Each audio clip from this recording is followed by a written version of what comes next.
I can edit that out. How have we begun? We've only just begun to talk. Okay. It's a great song, by the way. I don't want to disturb you. Okay, so basically this is the one and here's where we basically were. So and I want to do this because I unfortunately have to send this, not unfortunately I have to send it to the other class, but they're still having a mountain of trouble with in the classroom next to us trying to get the sound and the microphones to work there. So I end up sending you these. And I didn't really get a chance, so I'm going to go over for you.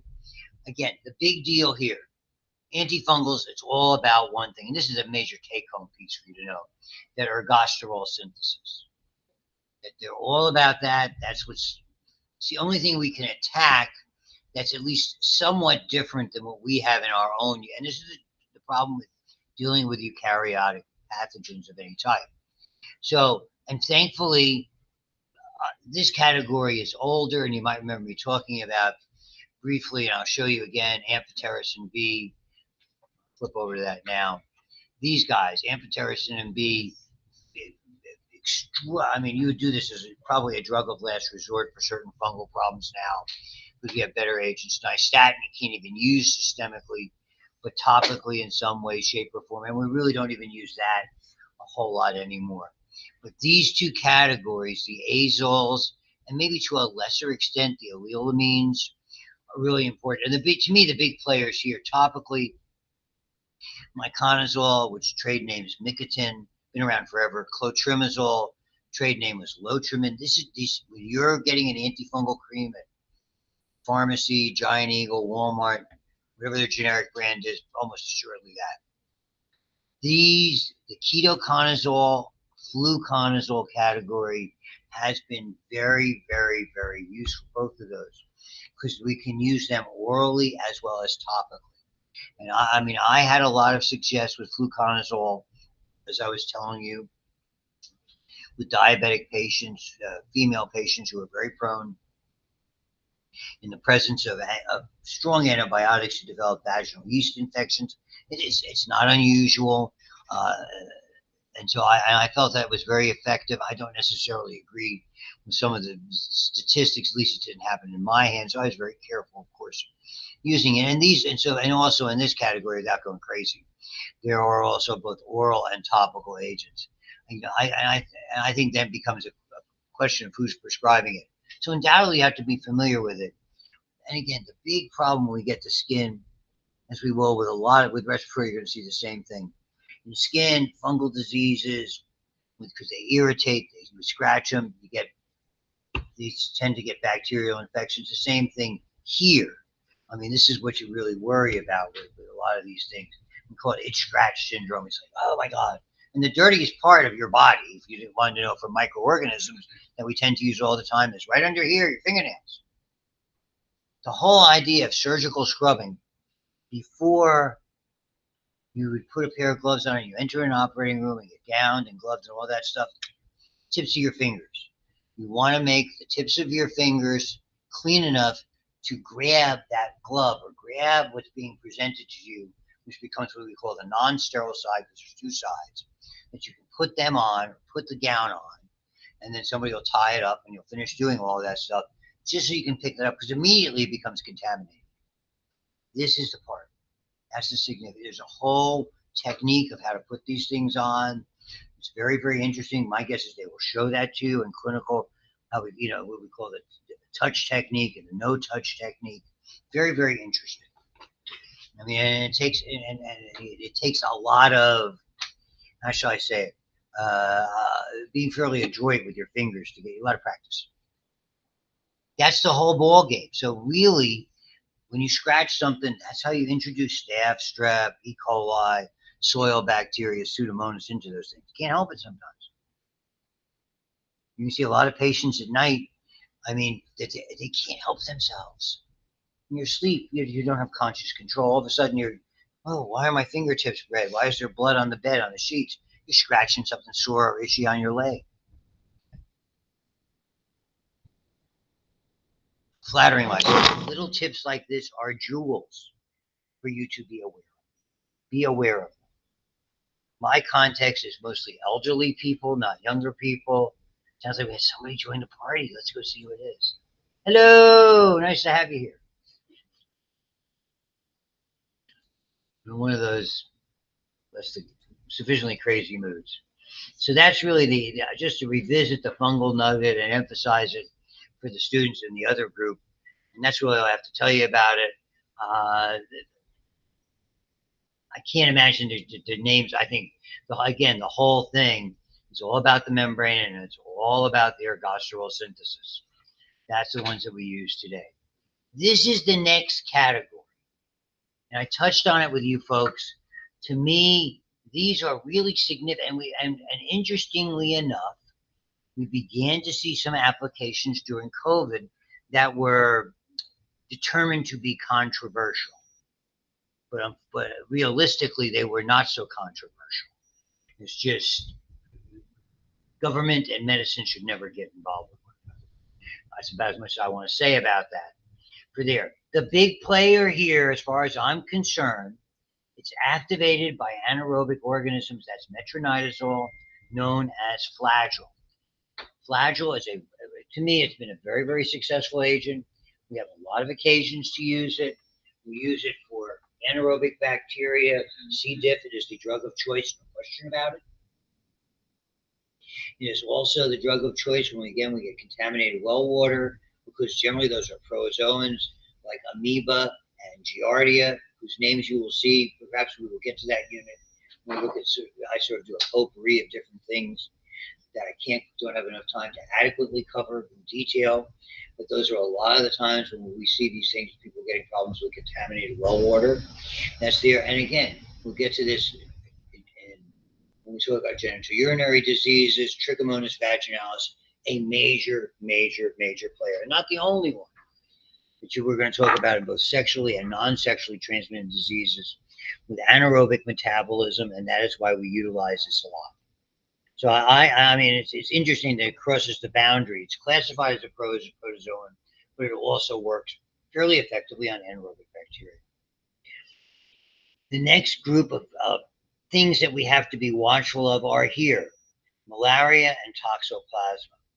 Malaria, most of these are here. These are in the categories of quinine alkaloids, and that's kind of where there was there was a lot of controversy when COVID came out, and they were yelling at physicians who shouldn't be using these it was like ivermectin, you're taking horse paste. Well, if you're taking a dose significantly less than you give a horse which weighs 1,000 pounds, it's really not a big deal. People just have to understand the dosing. Okay. Ivermectin and these quinine alkaloids all have significant anti-inflammatory effects that are not clearly understood. And so people were being very successful treating COVID without immunization, without long-term problems. A lot were very well publicized because it didn't suit the governmental narrative. I'm recording this. It's absolutely true. They were using hydroxychloroquine and they were using vibromycin. And they had remarkably good effects. And people were getting shouted down, losing their license. And the reality is a lot of these things work. I remember having a discussion with one of the brighter physicians who was treating me, my rheumatologist, and we talk about ivermectin. He goes, it works. It's remarkable. It uses a similar process that it does on worms to create anti-inflammatory activity. It's not clearly understood. And I mean, and if you have a dog or a cat and they're wearing a collar or they're getting those kinds of flea and tick collar, guess what's in there? You're getting heartworm medicine, guess what's in there? Let's be clear. It's as time went on, I've been more and more offended of what went on. But nevertheless, these quinine alkaloids were identified. They were discovered by natives in rainforests. When they dug the Panama Canal in the last 20 years or so of the 1800s, and it was basically the United States creating a passageway between the Atlantic and the Pacific in that narrow isthmus. Okay, people were getting sick with malaria. It's a rainforest, mosquitoes. And the natives came and said, try this, hence quinine alkaloids. And so all of these, if depending on where you go,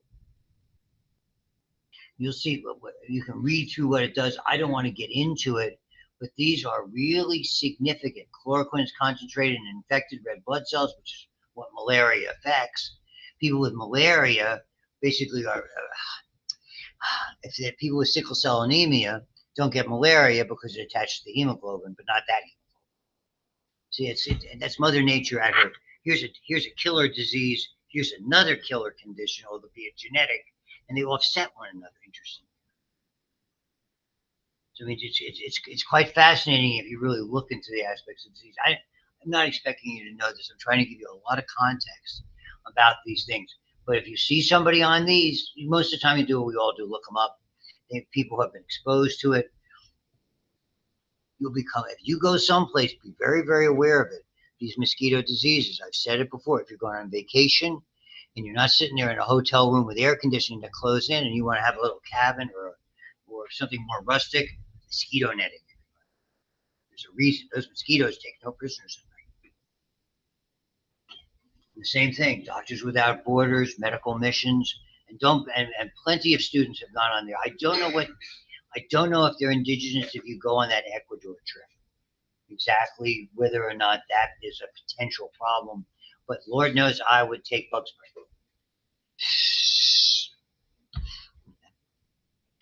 Just saying. And so I wanted to give you the background. Those are the ones to be familiar with, the quinolones and the fact that they're used for malaria and the metronidazole. And the other stuff is just kind of preaching. Here's the ivermectin. I don't do about parasites. This is all context. Okay. It paralyzes, as you can see, the parasites. Okay. And I mean, they're of some significance, but again, the contextual thing, I'm not going to ask you about them, is the fact that they have not a well understood anti-inflammatory effect. One last item I forgot to tell you about, and you'll learn about this, is called toxoplasma. It's another parasite that is frequently found associated with cats. Okay, and this is one of the things there's an acronym they tell you in nursing about certain things to be watchful of with women who are pregnant or trying to become pregnant, and toxo is one of them. Okay, so a pregnant woman should not be changing in cat litter, or someone who intends to become pregnant, because they can acquire it that way. I mean, any kind of contact is pretty easy. It's dusty stuff. It can get on you, little nick or cut. However, it might be. I don't even know how it's spread. So I'm not trying to tell you about it, but the anecdote is this. Did I mention you saw the pictures of the kitties? One time my first wife and I had, are you ready? 8. And she was always trying to get pregnant unsuccessfully. Guess who changed all the kitty litter for all those years? You got it. Me. Used to go to the store and get the giant bags. Why do you need 3 giant bags of kitty litter? We have a lot of cats.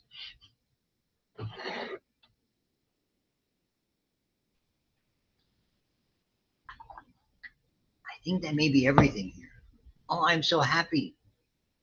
This concludes the antimicrobial aspect of that exam. And again, we will get that last part, which is really the epidemiology nugget, which is very important. That'll be coming in another one of those recorded presentations. And we move on now. Everything from this point on is about a final exam. Don't ask me when it is. I'll send everybody a thing. By this time, you should be able to look on that stupid chart and tell me when your exam is. Just kind of, when's our final? I don't care. It's your job to figure it out. It is. I can't read the chart. Learn. We all are entitled to have our little pet peeves or big pet peeves. So, respiratory. Have you done respiratory already in A and B? We did. Completed it, finished it. Boyle's Law, all those stupid gas laws. Pulmonary function studies. Yes, that's respirometry. You did all that. I'm happy to hear that. Now, So that means I don't have to do a lot of work doing the anatomy, but yes, I will certainly be endeavoring to review. The single greatest number of infections that we suffer in this, for ourselves in this country, and I think everywhere else, are respiratory. The number one diagnosis, URI, upper respiratory infection. When you did respiratory, did you discuss the difference between upper and lower, and conductive division and exchange division? So upper, just basically the larynx is the divided. This way, it starts as a cold, and you get laryngitis. Upper. It starts with a sore throat and works its way down, probably lower. Start with laryngitis and work your way down, it's probably lower. In general, upper respiratory infections, with some exceptions, are comparatively mild. They are not, although there are exceptions, life-threatening. They are much more often viral than bacterial in general. We begin to see viral, in general, most viral infections are a little less problematic, with exception, a la COVID-19, a la certain strains of novel strains of influenza, and bacterial infections, but it's not a hard and steady. Just like with fungi, which I talked about to introduce today, just like that fungal unit, the reality is that the biggest problem we have with respiratory infections is they open the pathway, they damage your immune system, they cause damage to the architecture, the anatomy, and predispose you to bacterial infections. Bacterial infections in general cause more damage because they release toxins. And you will see that even certain ones, and that's where we get to Rebecca Lansfield, even provoke your immune system to an extraordinary degree. You don't want to tinker with your immune system. You're going to hear a term as we go on over these, what I call the clinical chapters. I love to teach this. I love to talk about diseases. I have a ton of experience. This is my long suit. A lot of the other stuff isn't.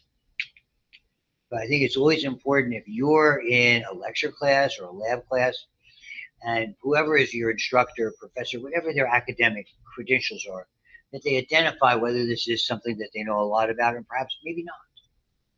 Maybe they'll bring in a guest speaker. Maybe it's just something that you'll hear me do it all the time. Because I've learned my limitations over the years. Nevertheless, this is a lot of these, we're going to start learning about things called super antigens. Has immune system come up on your A and P radar yet? Does the word helper T cell have a meaning? Yes! Okay, helper T cell is the single most important cell in your immune system, the cell line that's basically clobbered by HIV when it becomes AIDS. Long story short, super antigens activate about 20% of helper T cells, and they pour out unbelievably large amounts of what are called cytokines. Extraordinarily pro-inflammatory agents that are lethal in that kind of proportion. So again, we're going to see a recurrent pattern with some of these things. It's not necessarily a disease. It's the response of your immune system. COVID-19, the first edition of it. It attached to a receptor in your lungs that changed from producing something that was helpful to producing a pro-inflammatory agent, which people died from. Despite my blathering on about COVID-19 and the way it was treated and misunderstood, the reality is in that first go-round, it was pretty scary. I'm not denying that. I'm not denying people died from it. I'm denying that somebody who was 100 years old and happened to test positive for COVID didn't die from COVID. They died. It's okay. There were hundreds. Good run. Say in my old neighborhood, I should live so. All right, here we go. Rebecca Lansfield. I love these little historical nuggets. So you told me you did the throat cultures. Did you look at the throat cultures? What did you do with said throat cultures? Other than looking. did the bubble test. And some bubbled, some didn't. That's the test that they make catalysts, whether they're aerobic or not aerobic. Basically, whether they have an enzyme catalyst. Remember that peroxide, peroxidases, and all that stuff. Got it. What else? You should look at the hemolysis, shine up to the light, see whether they gobble up, any of them gobble up all the red cells, and just it's clear, you can see through. Yes? You learned about beta hemolysis, alpha hemolysis. Now we go.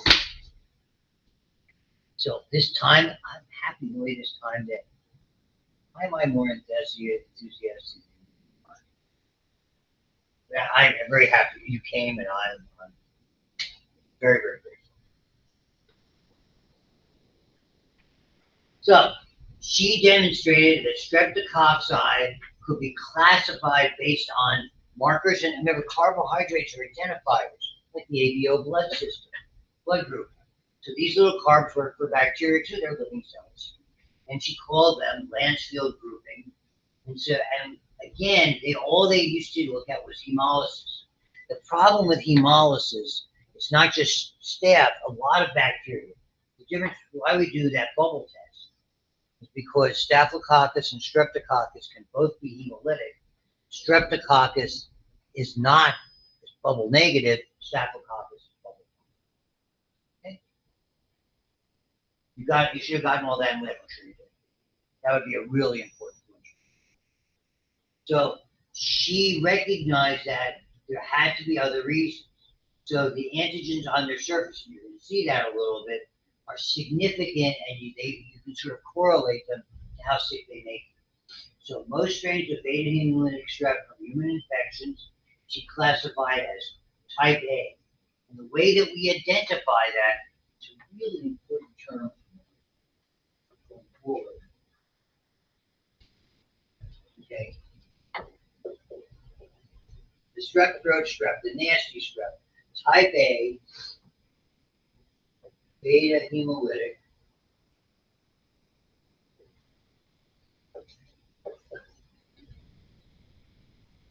Streptococcus pyogenes. Pyogenes just means pustule. That's his full name. It's a really important name. And so the basis of what's called the rapid strep test that we do, understand it takes, you all know this already, it's going to take 24 to 48 hours at a minimum for us to put it in the labs, incubate it, and look at, and believe me, when they do a throat culture, they put all sorts of neat little discs and things on that.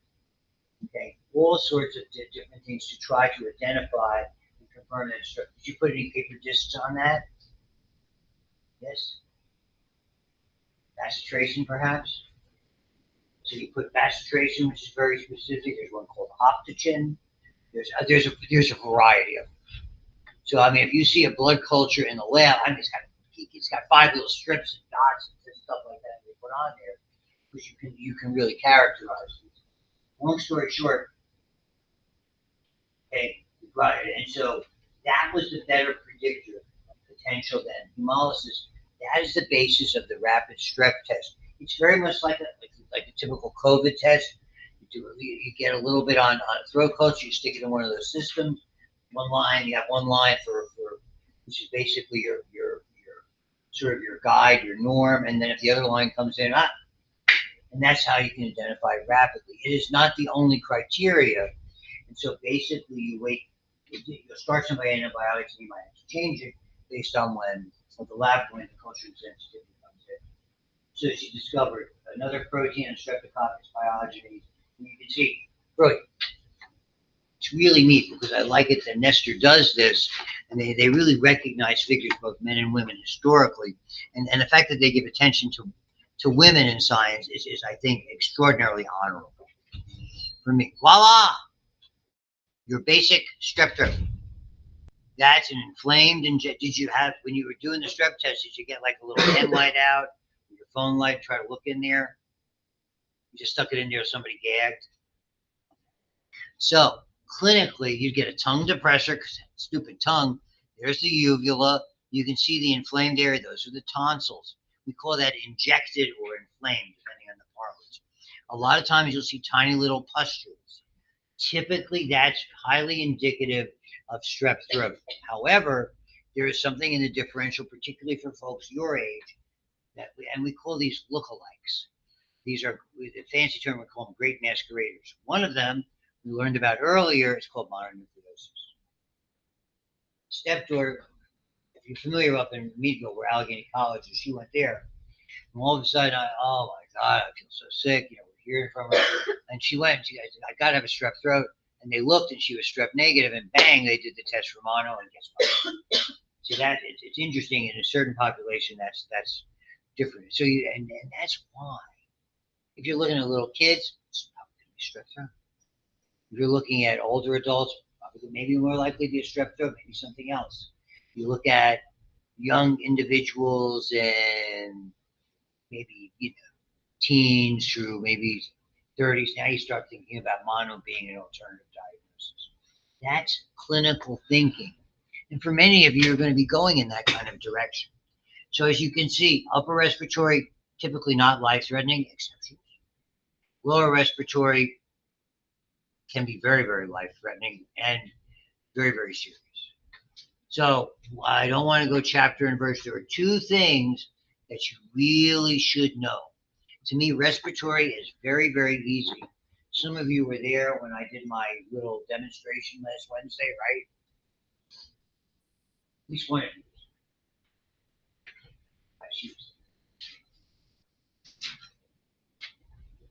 So any of you who were there, I did pulmonary function studies as a demo with Dr. Robbins Wednesday afternoon. Okay.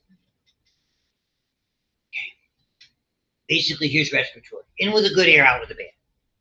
The simplest way to understand it. Anything that impedes that is very, very significant. Okay, whether it's going in or going out. There's a lot of interesting anatomy that because you've had it, I don't have to reteach it. This is fairly obvious, and the boundaries are obvious. There are two anatomical bases of disease. So you learned first about, we'll do the lower one first, because it's fun. If I look down here, here you have trachea. It bifurcates here. Okay. So it splits into what I call the two main bronchi. What is the difference between them? They're both bronchi, primary, main. One's right, one's left. Is there a structural difference between them? Look close. What's over here? It's in the way over there. I'm not pictured. Large structure, very important to staying alive. Yes, ma'am. The heart. The heart. The heart. The heart. So what happens? The left bronchi can't go straight into the lungs. It's got to make a left turn. Boom. So it's more horizontal. This one goes straight down. By the way, it's also wider. Right? Okay. So when you get pneumonia particles are going down. Gravity. More often we see pneumonia and things, infections on the right side than the left. That's called an anatomical basis of disease. I love those. I did a whole presentation on the anatomical basis of disease for a stretch. Pat myself on the back for a surgical seminar back in Philadelphia. Lord knows, better part of 50 years ago. Moving on. What do we have here? You have your nasal cavity. You have a fairly large opening there. Okay? Now that happens to be a sphenoid, but right over here, you have an opening in that area called the eustachian tube. That's the tube that leads to where? Anatomically. Or from where? It goes between the pharynx, the nasopharynx, behind your nose, and wait, what part of the ear? Outer, inner, middle. Pardon me? 2 out of 3 ain't there. Middle ear cavity. Middle ear cavity is bounded by eardrum here, and then something called something called the oval window. That's the middle ear. It's got 3 bones in there. Hammer, angle, and stirrups. Incus malleus and stapes. Okay. Stapedius and the tympani and stapedius muscle, something like that. In children, when they're born, it's very horizontal. In adults, as we get older, roughly by about age 4, it starts to declinate. It goes down more vertically. Think of a baby. When do people get ear infections? When they're little. Think of a baby sleeping on its back, where it's pretty much supposed to sleep, or its side. If that's horizontal and it starts to get anything in their drains, where is it going? Right back against the ear. So roughly by age 4, we don't get a whole lot of ear infections anymore. By kindergarten, pretty much, they become considerably less frequent unless there's been damage previously. That's an anatomical basis of why little kids get a bundle of ear infections. Why all that amoxicillin? If you get a certain number of ear infections over time, in a given year, they start to think about putting what in your ear? None of you ever had tubes in your ear? No? Do you know how people who did have tubes in their ear? Okay, they're ventilation tubes. They're still doing them, I promise you. Daughter had 2 sets. So they're tiny, you're going to see them here. They're little ventilation tubes that pierce the eardrum to release the pressure, which is so painful, and it allows drainage to go out. And over time, you're going to see, as it heals, it kind of spits out this little tube, so a tiny little hole. We'll look at that very shortly. That's an anatomical basis of these things. They're there. A lot for you. Depending on you are, some people, my middle one didn't have trouble with ear infections. My older and my younger, just clobber. My daughter was the only one to have tubes, but 2 different sets. That's how bad they were. And she keeps telling me it's why she doesn't listen to me. Still.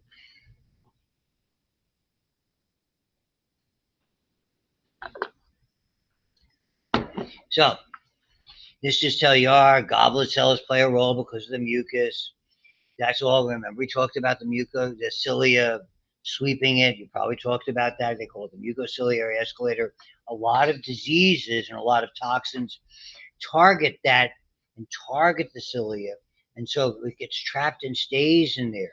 And of course, all of these bad things that people should not do, all of these damage this mechanism, particularly number 1, hit parade smoking, alcohol, various infections, and the tonsils are right there. Those tonsils have tiny little openings in them, little sort of indentations where they're able to sample.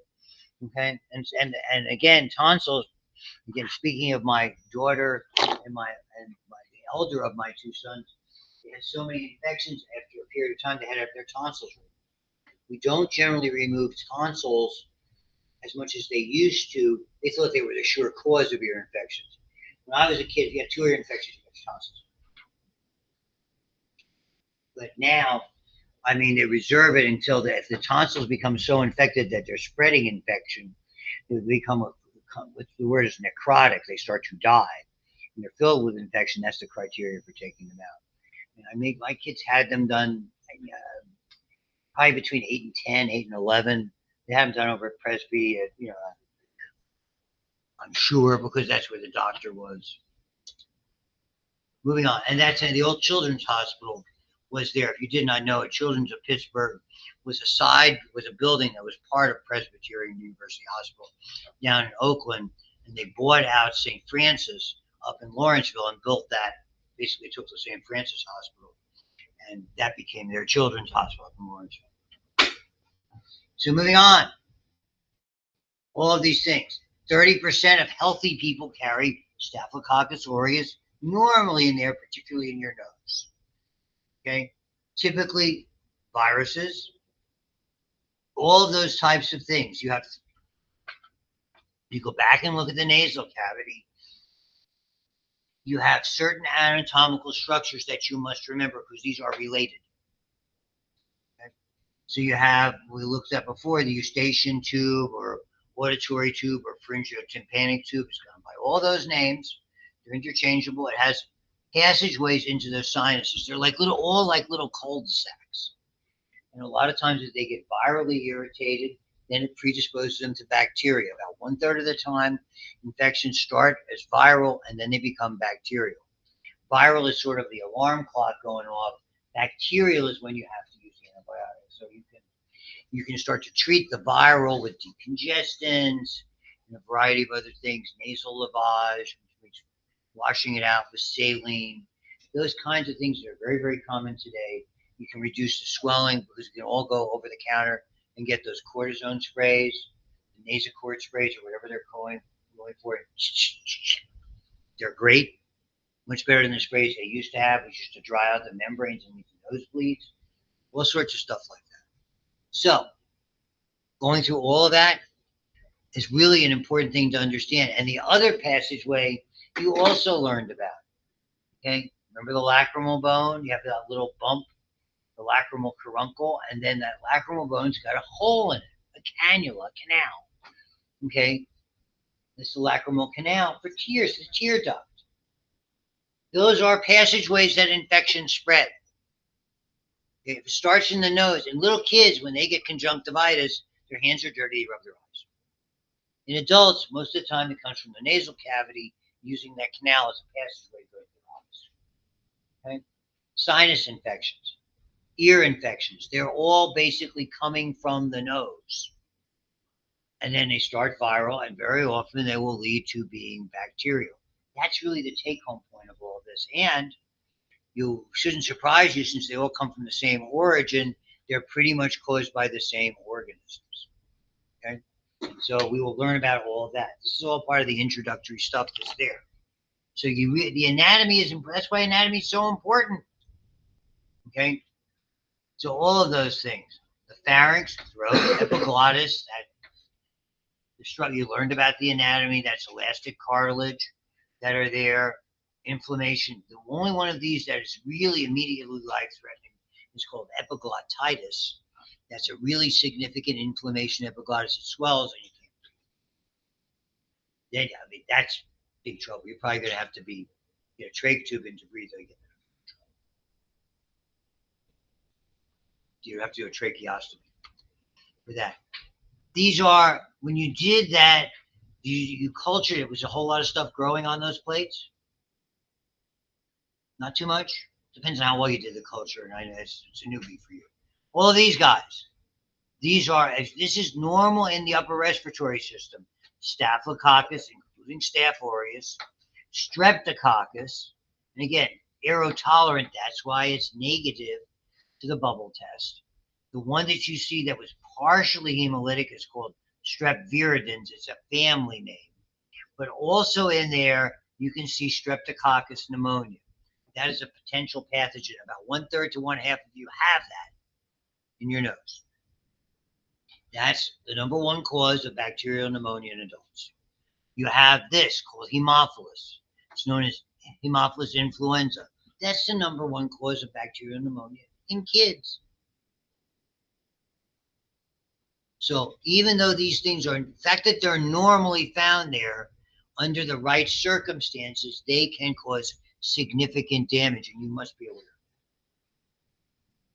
Okay, so the normal flora are important.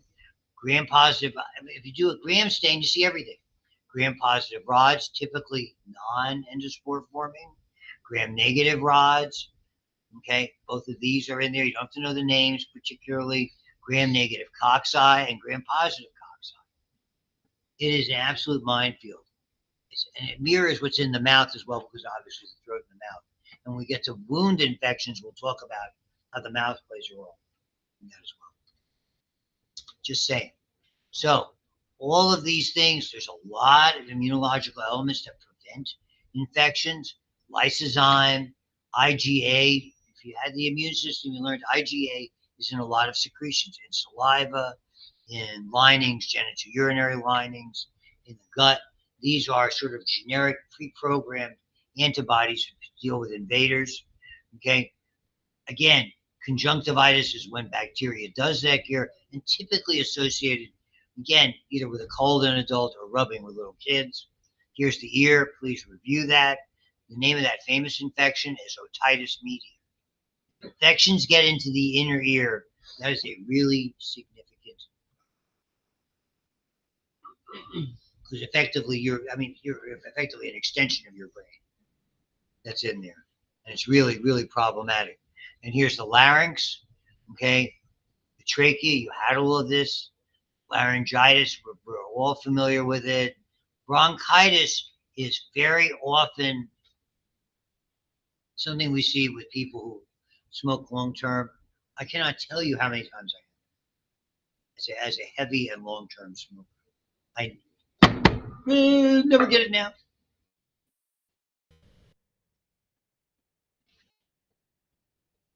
So all of those things, and again, if it gets in the alveoli and impairs gas exchange, and there's fluid, and often the fluid is kind of thickish, we'll see pneumonia. That's there. So all of these are, and we're going to go over a lot of this stuff.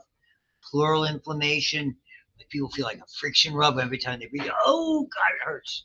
That's called pleurisy. There's a lot to it. So all of these things are relevant. We group these all together. Okay. These three, and because I know we're running out of time, I just want to leave you with this. They all have the same cause. Some of those that are normal flora, which there. No, it's not Streptococcus pyogenes. The most common cause and the reason we use amoxicillin, so they're not penicillin allergic, are Streptococcus pneumonia and that Haemophilus influenza. And I'll even go into why it's named that way. Very interesting story. So these are by far and away the top two culprits, one big and that, of bacterial conjunctivitis, otitis media, your biliary infections, and sinus, far and away, other than conjunctivitis and gets from your eyes. Got it? That is the introductory nugget for URIs or upper respiratory infections. We'll go into specifics and treatment when we meet on Monday. That'll be a wonderful Easter break. Safe Easter break, fun Easter break. Maybe it's a good time to forget about school. I know I'd like to.